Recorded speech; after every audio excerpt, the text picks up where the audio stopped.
Church, why don't you stand with us as we sing?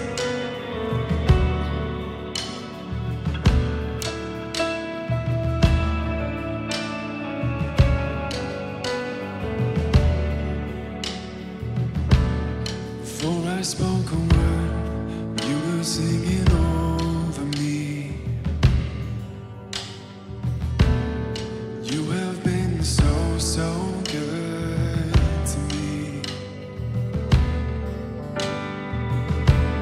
Before I took a breath, you breathed your life in me. You have been so, so kind to me.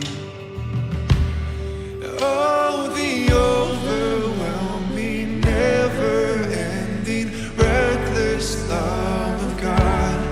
Oh, it chases me down, fights till I'm found, leaves the 99.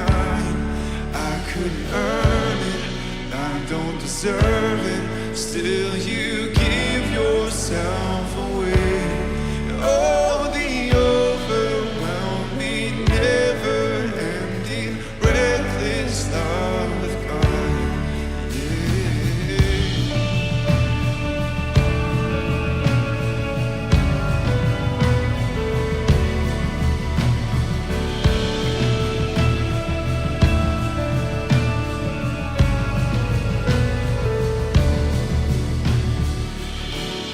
And I was your foe, still your love fought for me.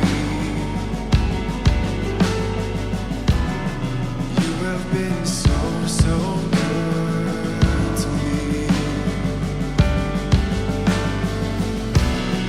I felt no worth, you paid it all for me. You have been so, so kind to me. Oh, the overwhelming, never-ending, reckless love of God. Oh, it chases me down, fights till I'm found, leaves the 99. I could earn it, I don't deserve it, still you give yourself away. Oh, the overwhelming, never-ending, reckless love of God.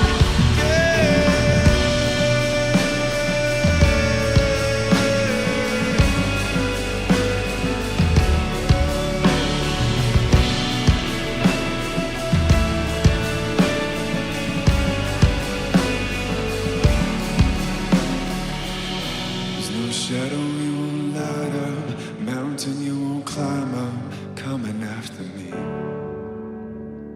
There's no wall you won't kick down, lie you won't tear down, coming after me.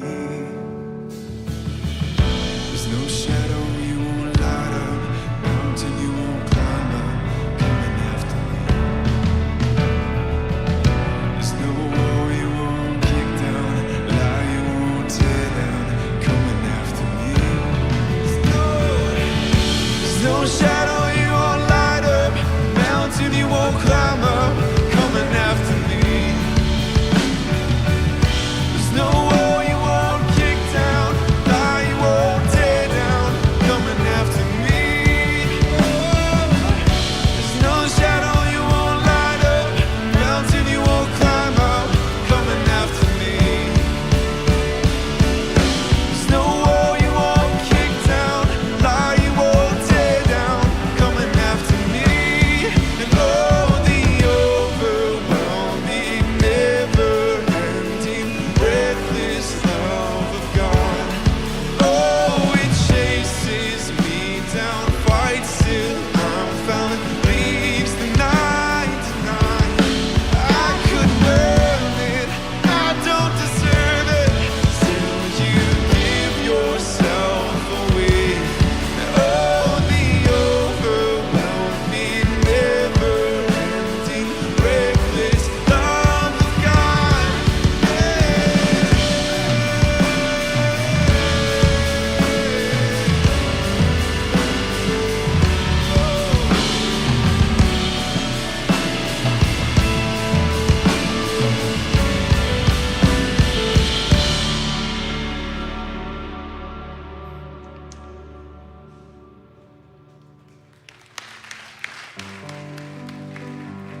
When it feels like the dark lingers longer than the night, when the shadows feel like giants, are you chasing me down? Tell me, where could I run from your life? Where could I hide? Hemmed within your precious thoughts, there's no hiding from your love.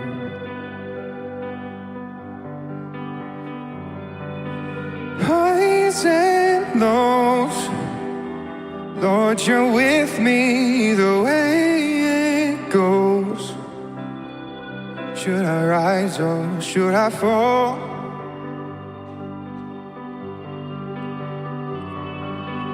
Even so, Lord, your mercy is an even flow. You're too good to let me go.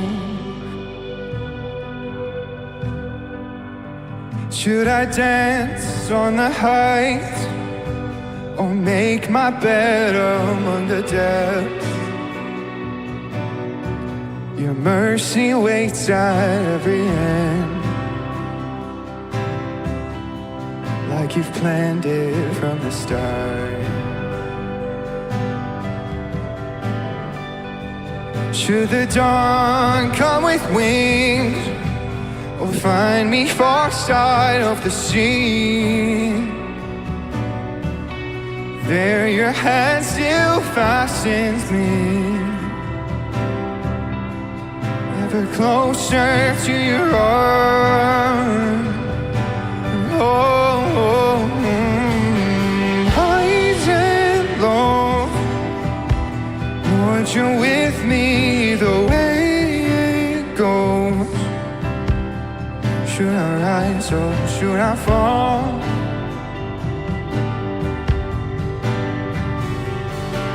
Even so, Lord, your mercy is an even flow. Should I rise or should I fall? You are faithful through it all. You're too good to let me go. Oh, you're too good. You're too good.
Surround me the way it goes. Should I rise or should I fall? Lord, you're with me through it all.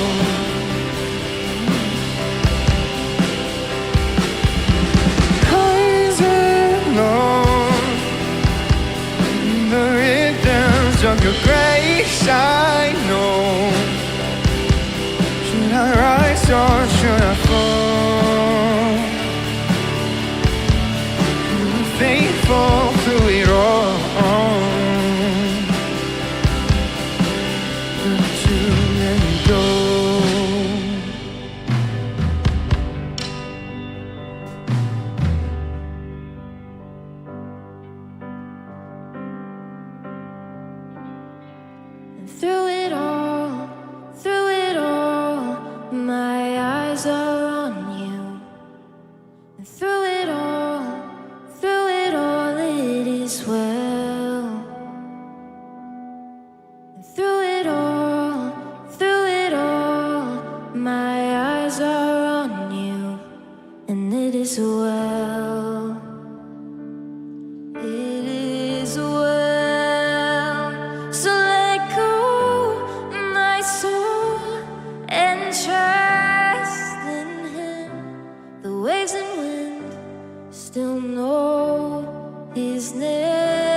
and trust in him. The waves and wind still know his name.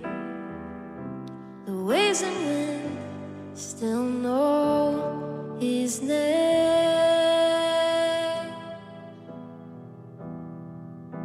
And it is well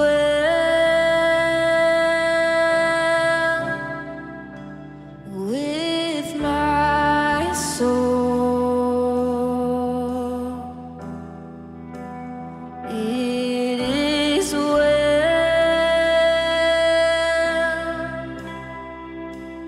with my soul. It is well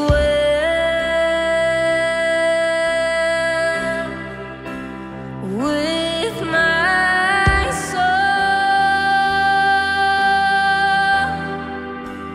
It is well. It is well with my soul. It is well with my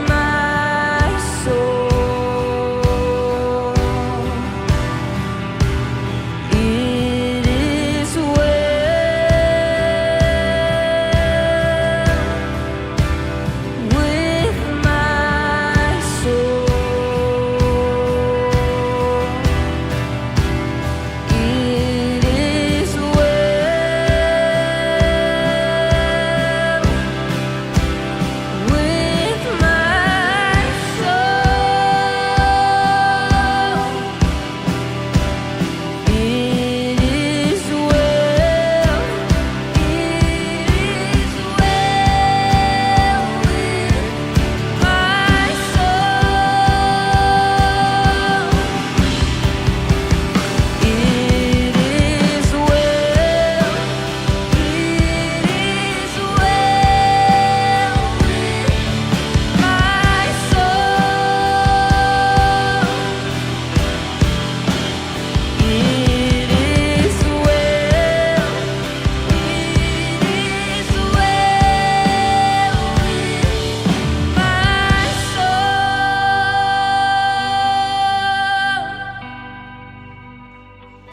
Through it all, my eyes are on you.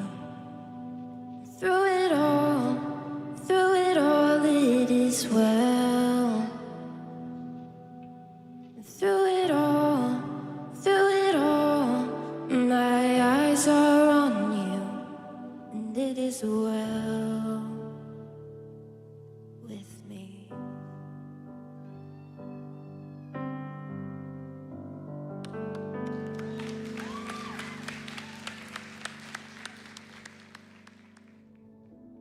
Good morning, everybody, and welcome to church. My name is Brianna, and when I'm not in here getting to do church with all of you, you'll probably find me on a Sunday morning in the lobby wearing a bright orange t-shirt and looking to answer any questions that you might have. So if you have any questions, feel free to join myself and the Next Steps team in the lobby. But also, if you want to reach out right now, you can take out your phone and text our phone number, the keyword hello. It's 604-670-3040. And when you do that, you just get a link back. You can ask any questions you might have about Southside, get connected here, and when you fill that out, you get a $5 Starbucks e-card sent to you. So definitely take the time to say hello this morning. So something I'm so excited to be able to invite you to is this coming Saturday from 10 to 12, August 28th, is a For This City citywide service day. So hundreds of Southsiders are coming together here and around the world to bless their communities. And here in Chilliwack, we have some really exciting options. We're packing backpacks for an entire school filled with students who are underprivileged and might not be able to afford their own school supplies. We are packing diaper bags filled with essentials for moms and babies coming into Chilliwack General Hospital and the Pregnancy Care Center, and they might not be able to leave with what they need for their baby. We're packing hygiene packs for women locally who are escaping the sex trade. And we're also Chilliwack's largest cleanup crew, which is pretty exciting to be able to say. And so that's not all of them, that's not all the information, but you can find out all the information by texting FTC to our phone number, 604-670-3040. You will see all your options laid out and you'll be able to find the right team for you. And I would love to see you there. So in the service right now, whether you're watching online or in person, I want to give us an opportunity just to pause and reflect on how good God is, everything he's doing through our church, through FTC and through a service like this, and to give back financially. So one of the reasons I love to give to this church is because I can see the tangible change that is happening in people's lives and in their eternities. So if you want to join me today and give, maybe for the very first time, you can see all your giving options by texting GIVE to our phone number, 604-670-3040. You'll get a link back with all of your online giving options and in person. But no matter how you give today, I would just say congratulations. There is nothing that I would rather fund, and I'm so excited for you to step into that today. And finally, I'm so excited to be able to invite you to something that we've called 101. So Pastor Mike and myself and our team, we've been working on a curriculum that is specifically designed for people who are new to our church, new to faith, maybe both, but it's definitely going to give you the core values of what this church is all about, what Jesus is about, and how we've taken his mandates for the church and created Southside. And so if that appeals to you, it's going to be a 3-week program. It's beginning September 19th, and we would love for you to be a part of it. And so far more details to come about that, but mark your calendars. I would love to see you out at 101. And lastly, I'm so excited to be able to introduce our speaker today. She's one of my very favorite people on the planet, and she has a message straight from the heart of God to all of us today. So as the lights come up, why don't you join me in welcoming Corinne Manis to the stage.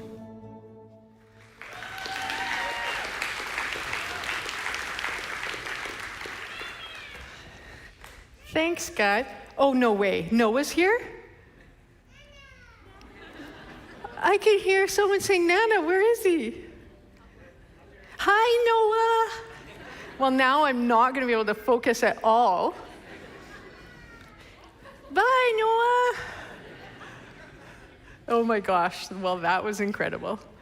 Okay, so they told me I'm supposed to stand a little to the side. I'm very short, and apparently I was standing here. You can just see my eyes above the, so we're going to do it this way. Brianne already introduced me. For those of you who don't know, I'm Mike's wife, Pastor Mike to you guys. It's really good to be here. This is the second time. This morning was the first time that I was standing on this stage preaching from this building. It's pretty incredible. Not to disrespect Sardis Secondary School, but like when you preached, we had to hang out between services in the boys' locker room. Have you ever smelled a boys' locker room? Pretty gross. Not very inspiring. So I just want to welcome you here if you're online too, or if you're in-house. It's nice to be together as one big Southside family, no matter where you're watching from. Originally, Mike and I were going to speak together last week and this week and do a 2-part mini-series on if we could go back in time, what we would tell our 22-year-old selves. And for those of you who know the Enneagram, Mike's a 3 and I'm a 9. So that makes things like sermon prep very interesting. So Mike's a 3, and what 3s do is they face everything head on. So he had his sermons written months in advance. They were on a Google Doc, and they were all structured. You know, Corinne, come in here with her thoughts. And so he kept inviting me to edit his Google Doc and begging me to please put something on paper, but I'm a 9, and I approach everything from the side. And so all of my sermon prep was happening in my head. Long before anything goes on paper, things are happening in my head. They really are happening in my head. But that wasn't good for him. He was getting progressively more stressed. But I had about 800 things that I wanted to tell my 22-year-old self. And I wasn't sure how I was going to narrow those down to like 2, or maybe have 1 main point and 799 sub-points. And, you know, when was Mike going to get a chance to speak? And so all of this was going on, and Mike was getting more and more stressed. And for those of you who don't know the Enneagram, maybe this is a better picture. It's like sermon prep for Mike and I is like taking a grouchy old Siamese cat and a Jack Russell Terrier puppy and putting them in a small box together and closing the lid. So I'll just let you guys decide who's the cat and who's the puppy. in that scenario. Mike's the cat, if anyone needed a hint. So anyways, at some point, quite clearly, the process broke down, and here I am by myself. If you missed Mike's talk last week, go online and watch it. It's such an encouraging message to hear what Pastor Mike would say to his 22-year-old self. So you'll be happy to know that I have narrowed down my 800 things that I would tell my 22-year-old self to one. And so if I could go back in time, and if I could say one thing to my 22-year-old self, it would simply be this: be brave. And it's actually the same thing that I would tell my 51-year-old self today. And it's the same thing that I would tell you whether you're 12 or 22 or 52 or 92 or anywhere in between. Be brave. So I'm going to talk today about what it means to be brave physically. Set boundaries in your relationships and stick to them. What it means to be brave emotionally. Face the pain of your past that's causing your present problems. And be brave spiritually. So first, be brave physically. Set boundaries in your relationships and stick to them. So I have to tell you guys that I never felt like I was brave. So my whole life, I didn't look at the things that I was doing as things that took courage. And in the absence of role models in my early life, I created some for myself, some imaginary role models. And they were the perfect Christian, and the perfect woman, and the perfect mom, and the perfect wife. So those were my role models. So most of my life was me focusing on all of the ways that I didn't measure up to those standards of perfection. Instead of looking at the things that I was doing, I looked at the ways I was falling short and the things that I could have done better. So I never felt brave. I thought that I knew what courage looked like, and it wasn't me. So courage to me looked like the man in the arena. You know that quote by Theodore Roosevelt? Mike loves that quote. He's used it a couple times in his sermons. And every time I would hear him read that quote, I would see him, Mike, as the man in the arena. You know, his face covered in dust and sweat and blood. The way Mike lived his life was what I thought courage looked like. You know, facing everything head on, rising to every challenge that came his way, building amazing things out of nothing, you know, running through concrete walls to meet his goals. That's what courage looked like. Then something happened about 6 months into this counseling journey that I've been on. I'm just going to call a quick pause there, because I know that there's probably some of you out there going, oh, merciful heavens, here we go again. Every time that woman gets a microphone, it's just feelings, feelings, feelings. And you're not wrong. I am going to talk about feelings again. I've been on this counseling journey for a year now with the amazing Dr. Keith Kroll. He's a psychologist out of Surrey. And I've learned so many incredible things. Like on the one hand, it's been like this terrible gut-wrenching thing. And on the other hand, it's just been this incredible life-giving process. And my hope today is that if I share some of the things that I've learned in my journey, it might help some of you in your journey. So where was I? Oh yeah, my feelings. So about 6 months in, something happened in one of my sessions that changed the way that I looked at myself. So for those of you who have never heard me speak before and you don't know anything about my story, suffice it to say, just today so you have a little bit of context, is that I grew up in a very dysfunctional home. Okay, so I was talking in one session about something that my dad had said to me when I was a young mom, when Mike and I had been married just a few years and we had 2 of our 6 kids, little Tori and little Lucas. And my dad said to me, Corinne, your children are going to go the way of the devil, maybe even die because you don't obey the 5th commandment to honor your mother and father. So God never intended his words to be used like that, like they were in my home. You know, like whips to keep people in line, or like this holy trump card that you can just pull out and play, you know, that just ends every discussion. You're right, they're wrong. You have no responsibility. All the shame is on them. God never intended his words to be used that way. So when I was talking about that in one of my sessions, my counselor said something very unexpected. He said, "Don't you think it was very brave of you to turn your back on the dysfunction of your past and build something different?" I swear he's like Yoda. He doesn't say much, but the things he says. So anyways, it was like this little light turned on in my head when he said that.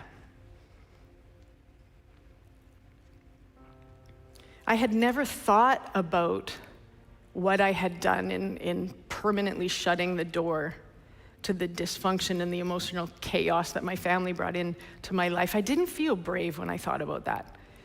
Because remember, I have the perfect Christian role model, right? And she would be way more forgiving.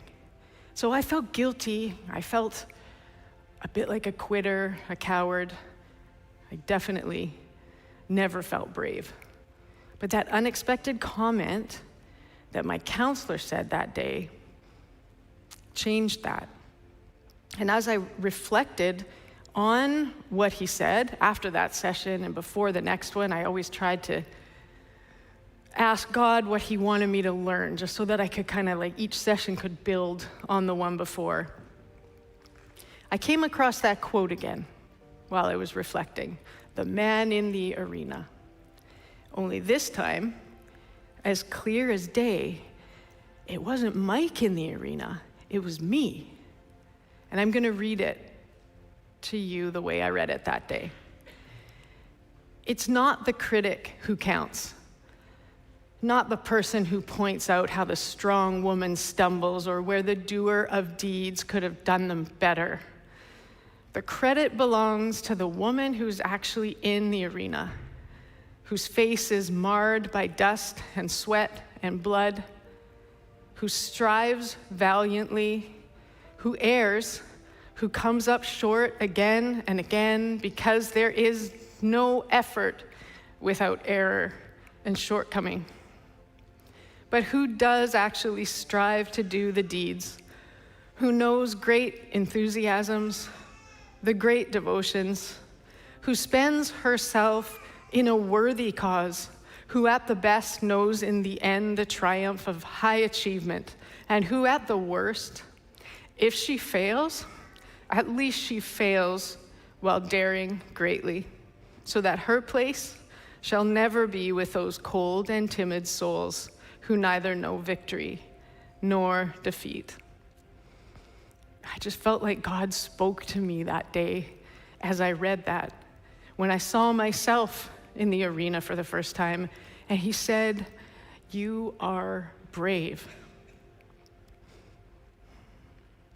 I can't say very many things about myself with absolute certainty, but now I can say that. I am brave, and so are you. There's so many of you here today watching online, and you're so much braver than you think you are.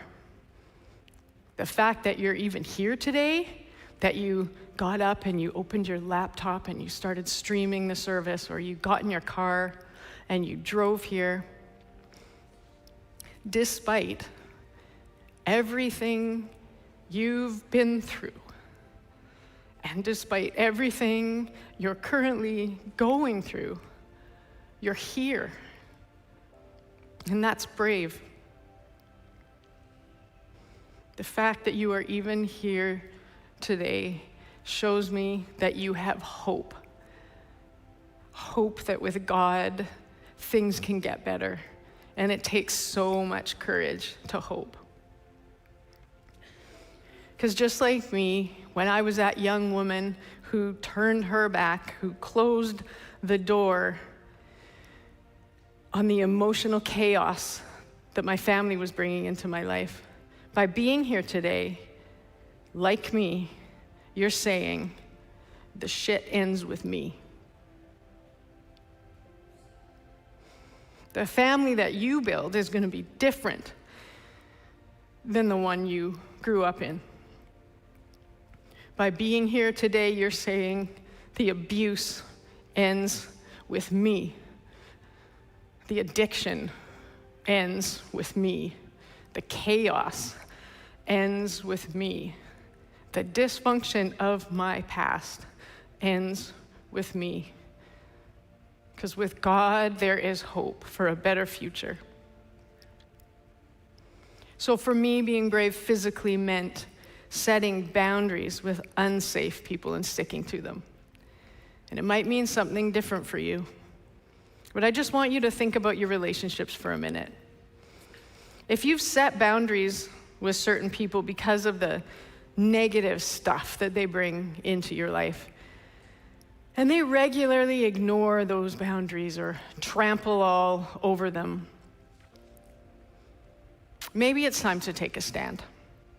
You know, I know it's scary, and I know you might feel afraid to lose that relationship, but I want you to ask yourself this question.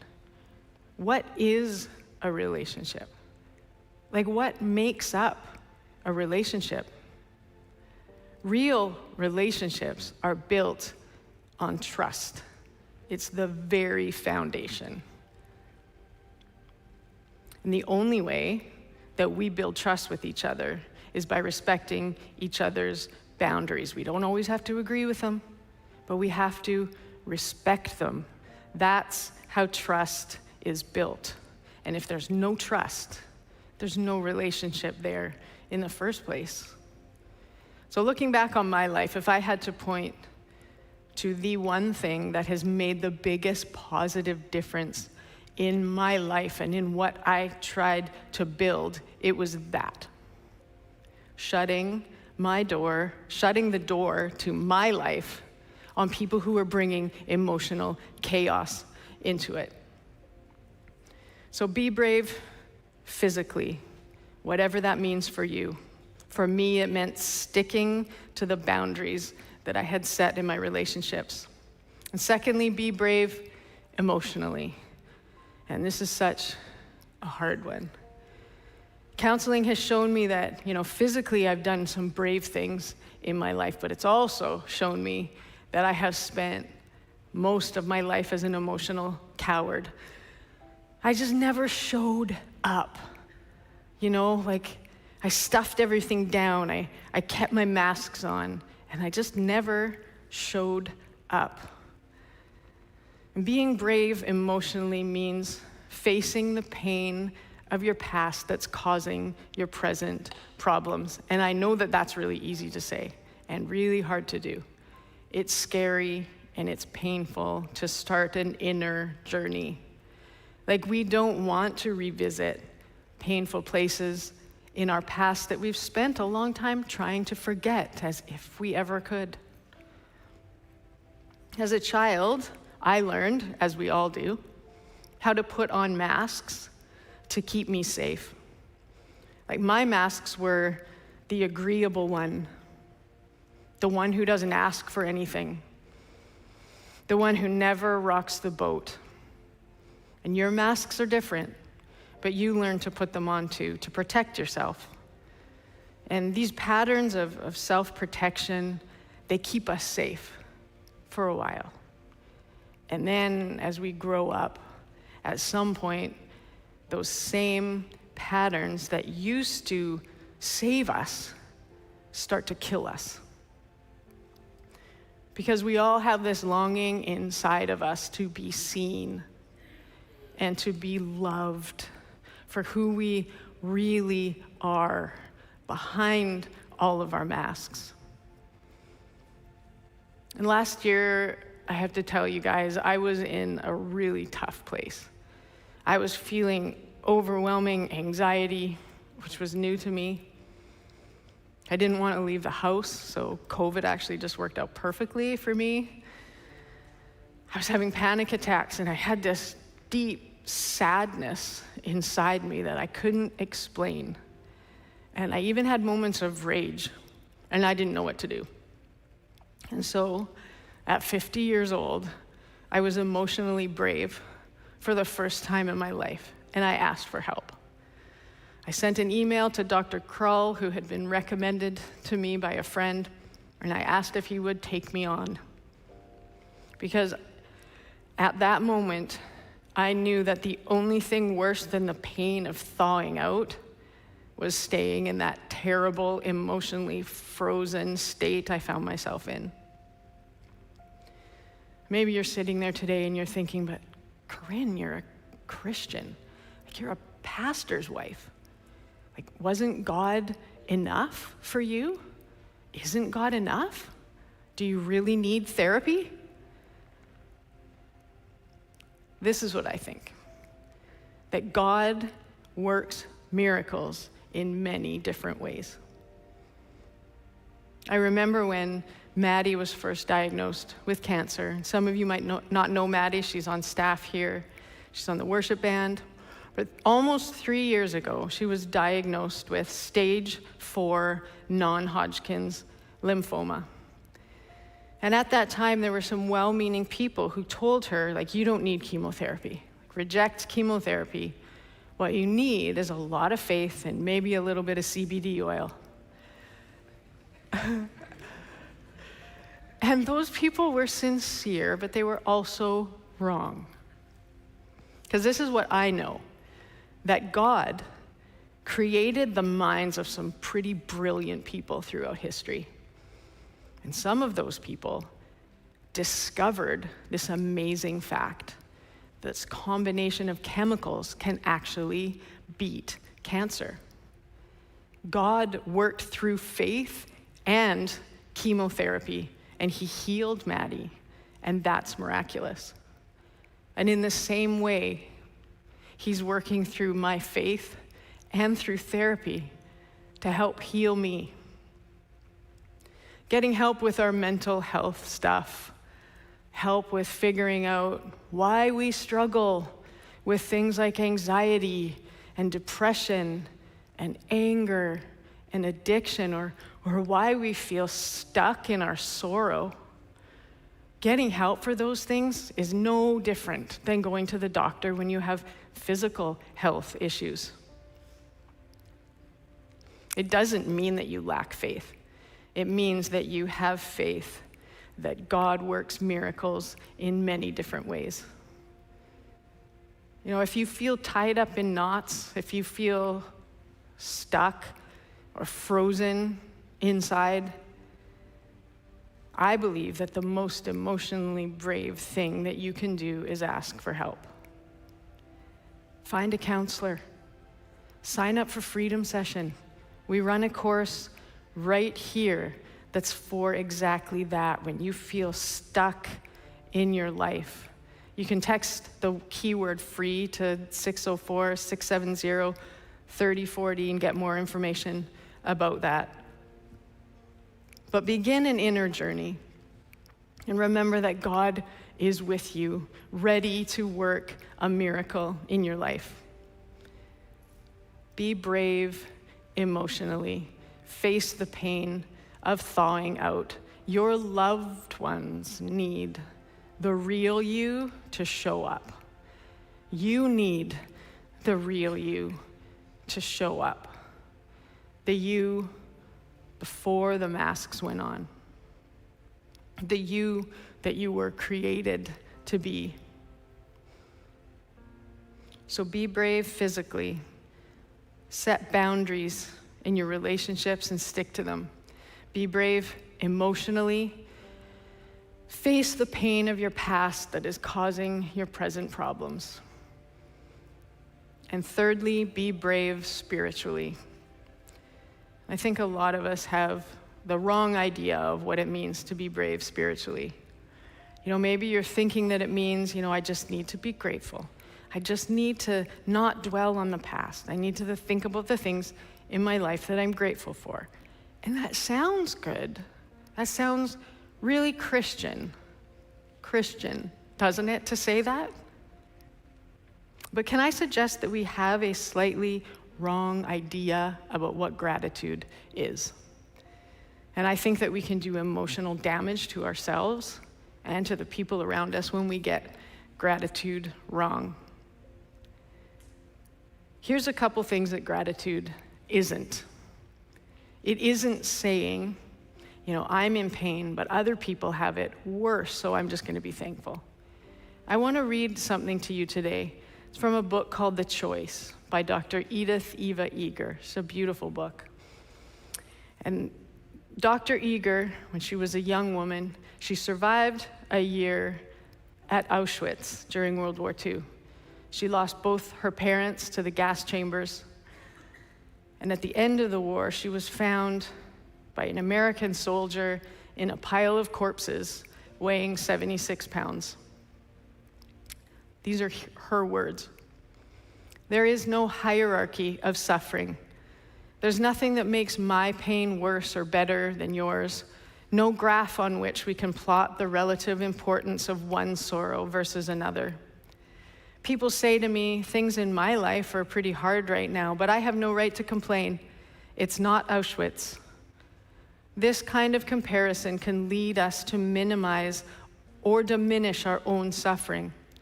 Being a survivor, being a thriver, requires absolute acceptance of what was and what is. If we discount our pain or punish ourselves for feeling lost or isolated or scared about the challenges in our lives, however insignificant these challenges seem to someone else, then we're still choosing to be victims. We're not seeing our choices. We're judging ourselves. I don't want you to hear my story and say my own suffering is less significant. I want you to hear my story and say, if she can do it, then so can I. Gratitude isn't ignoring your pain because it's not as bad as someone else's. Gratitude also isn't saying I'm in pain from my past, but my life is pretty good now, so I'm not going to dwell.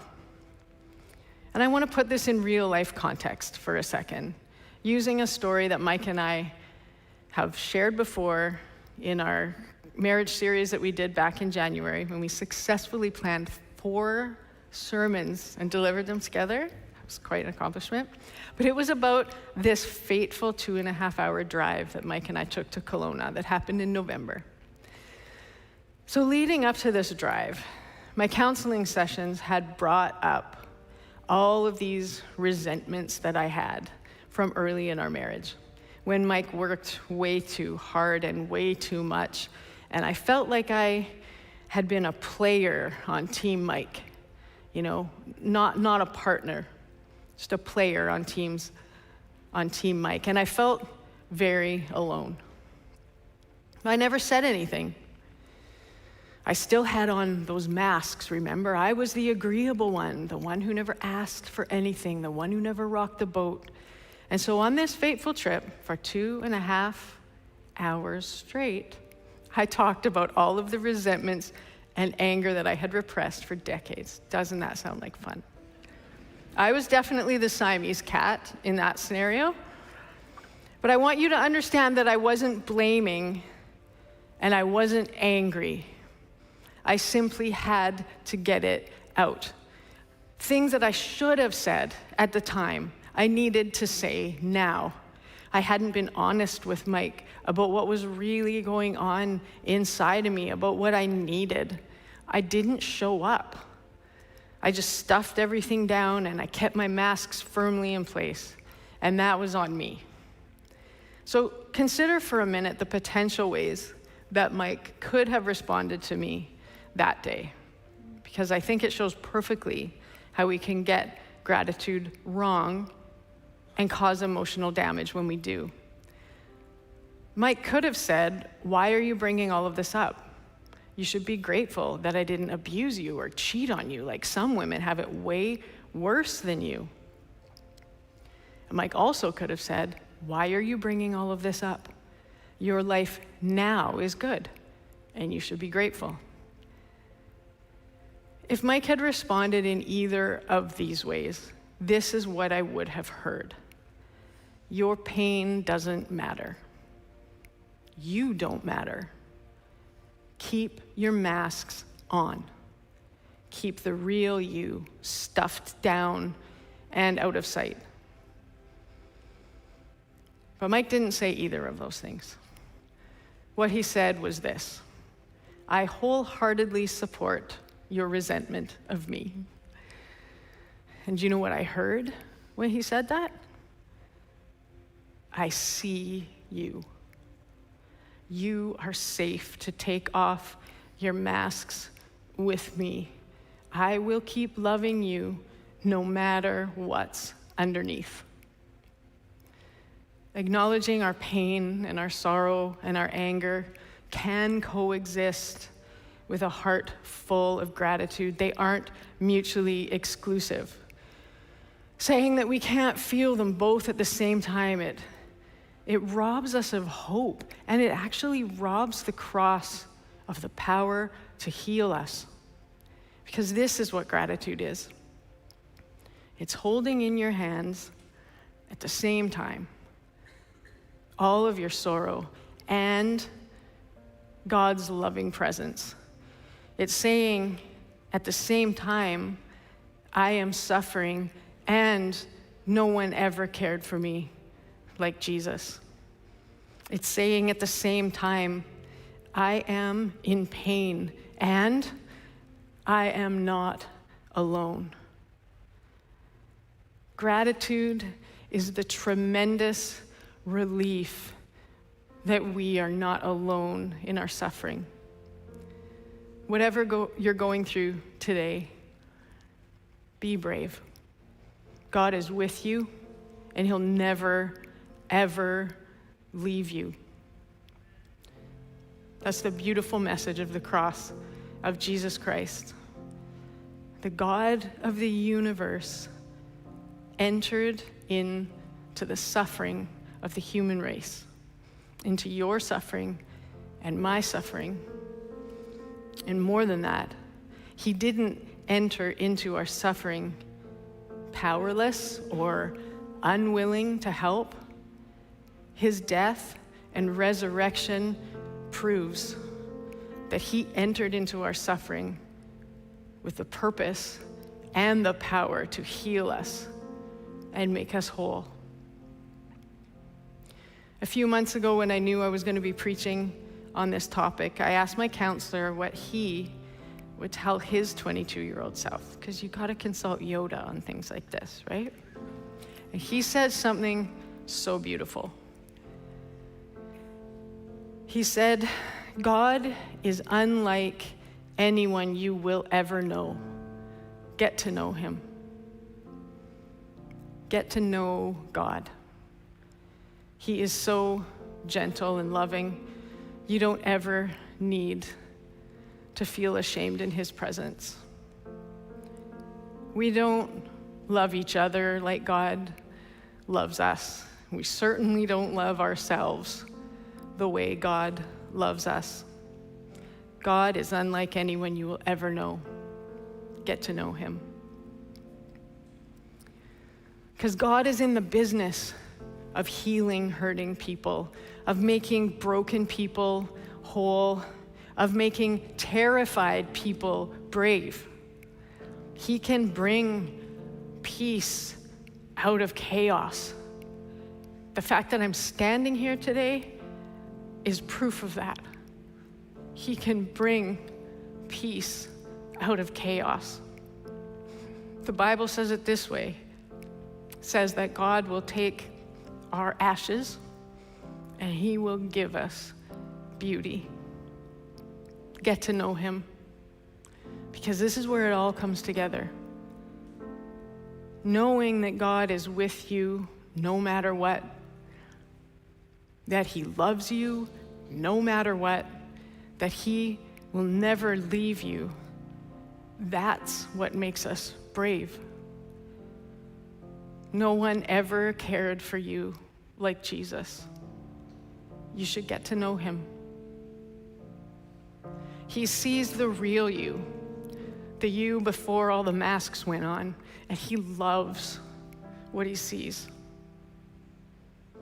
There's an invitation that Jesus gives in the Bible, and it's his invitation to us today. He says, "Come to me, all you who are weary and burdened, and I will give you rest. Take my yoke upon you and learn from me, for I am gentle and humble in spirit, and you will find rest for your souls." So are you weary and burdened today? Can I just ask everybody to close their eyes and bow their heads for a minute? Because I know that every week we have people that tune in online, that walk through the doors, maybe never been to church before. They don't know Jesus yet. There's something that drew you here today because Jesus wants you to get to know him. So today I just want to give you that chance. You know, if you realize that you are done with trying to do everything on your own, if you feel weary and burdened, and you know you need Jesus in your life, I just want you to put up your hand right now.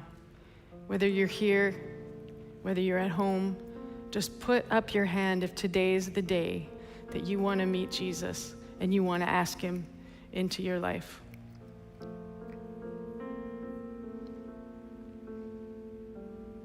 Okay, you can put them down. Now I want to just pray.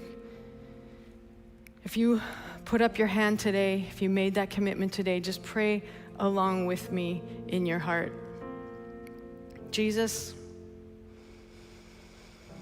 thank you that no one ever cared for me like you do. Thank you that you love me in a way that no one else does and no one else can.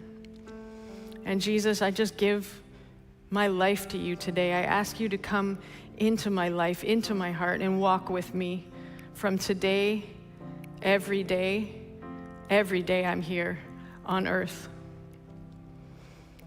And at the end of my days on earth, you're going to take me to be with you in heaven. I thank you for the cross. I thank you that you died and rose again for my sins. I thank you that you have the power to heal me. In Jesus' name, amen. And so for all of us today, we're gonna end with a song. And I really want to encourage you to just stay. You know, this isn't something that we just throw in at the end of the service. It's for us to just have a moment together with God. You know, we rush through our lives and we don't often just create the space for God to just speak. You know, for the Holy Spirit to come in and just show us things. Shower us with his love even. We just don't make that space. So that's what we want to do here today. So as the band gets ready to play, let's all stand and sing together.